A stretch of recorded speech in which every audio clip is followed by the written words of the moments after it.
Hello, everyone. Welcome to Celsius 233, your go-to place for fiction book summaries. Today, we will embark on a journey through Twelfth Night by William Shakespeare. Twelfth Night is a comedy play by William Shakespeare, written around 1601-1602.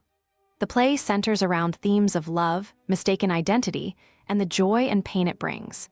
Set in the fictional land of Illyria, the narrative unfolds through a series of comedic events involving shipwrecks, love triangles, and clever disguises.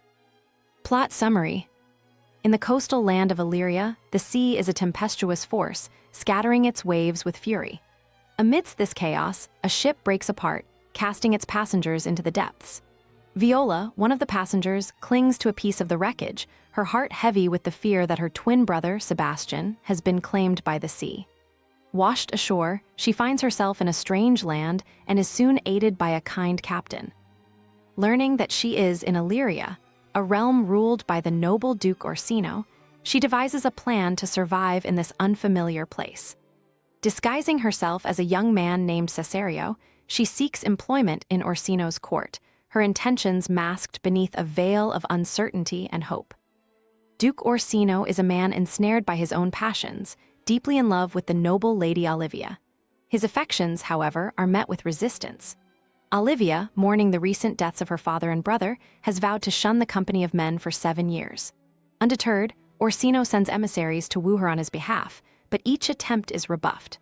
Viola, now Cesario, finds herself in Orsino's service, tasked with the delicate mission of conveying his love to Olivia. Yet, as she spends time with the Duke, her own heart betrays her, for she begins to fall for Orsino herself. Viola, as Cesario, visits Olivia's household. With a face concealed by a veil of mourning, Olivia listens to Cesario's eloquent proclamations of Orsino's love. But the words that Cesario speaks, filled with sincerity and emotion, stir something unexpected in Olivia. Though she has sworn off love, she finds herself captivated by the young messenger. As Cesario departs, Olivia's heart is left in turmoil, and she quickly devises a plan to see him again, sending a ring after him under the pretense that he left it behind. Viola, receiving the ring, is thrown into confusion, realizing that Olivia has fallen for Cesario, her male disguise. Meanwhile, in Olivia's household, merriment and mischief brew. Sir Toby Belch, Olivia's rowdy and drunken uncle, finds joy in the company of the foolish Sir Andrew Aguecheek, who is infatuated with Olivia. Their late-night revels disturb the steward, Malvolio, a man of puritanical disposition. Maria, Olivia's clever maid, hatches a scheme to humble the arrogant Malvolio. She forges a letter in Olivia's handwriting, planting it where Malvolio will find it. The letter suggests that Olivia is in love with him and desires to see him in yellow stockings and cross-gartered, a sight she supposedly adores. Malvolio, discovering the letter, is ecstatic. His vanity blinds him to the absurdity of the request, and he dons the garish attire, preparing to present himself to Olivia. He approaches her with smiles and cryptic references to the letter's contents, but Olivia is bewildered by his behavior, unaware of the prank.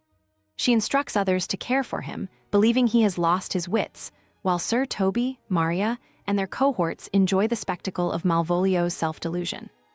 As this comedy of errors unfolds, another shipwreck survivor arrives in Illyria, Sebastian, Viola's twin brother, who was thought to be lost to the sea. He is accompanied by Antonio, a sea captain who saved him. Antonio is devoted to Sebastian, risking his own safety to stay near him despite being an enemy to Orsino's court. Unbeknownst to all, Sebastian's resemblance to Viola, who is disguised as Cesario, will soon lead to even greater confusion. Olivia, still enamored with Cesario, encounters Sebastian, believing him to be the young man she has grown infatuated with. Mistaking him for Cesario, she proposes marriage in a rush of emotion. Sebastian, bewildered by her sudden affection, but struck by her beauty and nobility, agrees. They are quickly wed in a secret ceremony, a union born from mistaken identity and passionate impulse. In the meantime, Orsino and Cesario arrive at Olivia's estate. Orsino, still unaware of Cesario's true identity and intentions, is disheartened by Olivia's lack of reciprocation. When Olivia greets Cesario as her husband, Orsino is incensed, believing Cesario to have betrayed him. Viola is caught in a web of her own making, struggling to maintain her disguise and manage the growing chaos around her. The situation reaches its peak when Antonio intervenes, mistaking Viola for Sebastian and accusing her of betrayal. The appearance of the real Sebastian unravels the confusion, as the twins are finally reunited in a moment of astonishment and joy. The truth of Viola's identity is revealed, and with it, the love she harbors for Orsino. Struck by her loyalty and moved by her confession, Orsino proposes to Viola, seeing in her the constancy he had longed for. Malvolio, the victim of Maria's prank, emerges from his ordeal humiliated and vowing revenge on those who mocked him. The play, however, ends on a note of reconciliation and celebration.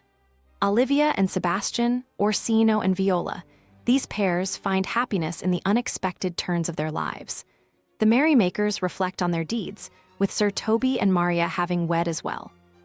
Amidst the laughter and the joyous unions, the play closes with a reminder of the thin line between comedy and tragedy, between love and folly. In Illyria, where identities blur and love knows no bounds, the characters find themselves changed by the experiences of mistaken identities and the whims of the heart. And so, they step forward into the future, hand in hand, their hearts now aligned in the harmony of true affection. That's a wrap, but the journey doesn't end. Explore more books by William Shakespeare. You'll find the details in the description or on Celsius 233. Remember, while our summaries capture the essence, they can never replace the full experience of reading the book. If this summary intrigued you, consider diving into the complete story, buy the book, and immerse yourself in William Shakespeare's original work. Bye-bye, take care, have fun.